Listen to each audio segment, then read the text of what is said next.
King Charles looks focused as he drives to Sunday service at Crathie Kirk and is met by the King's Guard.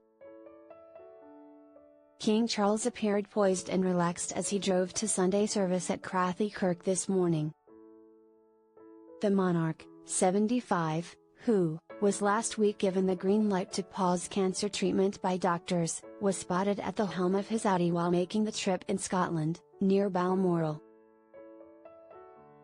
While his wife Queen Camilla, 77, appeared to be absent from the vehicle, he was joined by other guests ahead of the group's arrival for his last expected visit to Crathie Kirk this year. The monarch looked impeccable in a crisp baby blue shirt which he paired with a sage green blazer. His guests also looked smart in similar dress overcoats, including the men who wore shirts and ties. For the special occasion, Charles was met by the King's Guard as they lined the church's entrance and its surrounding areas. This year, the King's Guard consisted of the Royal Regiment of Scotland, Scots, the Senior Line Infantry Regiment and only Scottish Line Infantry of the British Army. They donned traditional dress including blue and green tartan kilts, a navy blue coat with gold buttons, and red and black socks.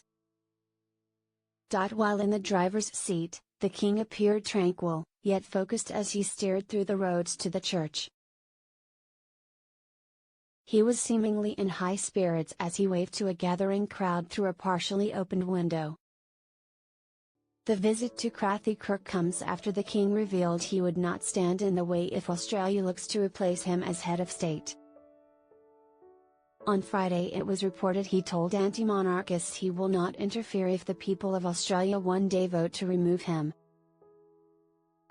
In a letter to the Australian Republic Movement, ARM, who had written to Buckingham Palace to request a meeting with the monarch when he arrives on his landmark royal tour next week, his assistant private secretary emphasised His Majesty's deep love and affection for Australia. Dr. Nathan Ross added, "Please be assured that your views on this matter have been noted very carefully.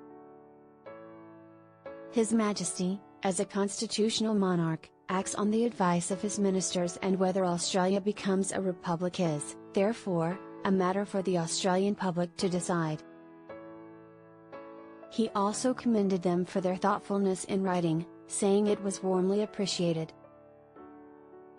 The ARM had itself praised the important contribution of the royal family, saying many Australians would continue to respect the British monarchy and wish the two countries to remain the closest of friends and allies.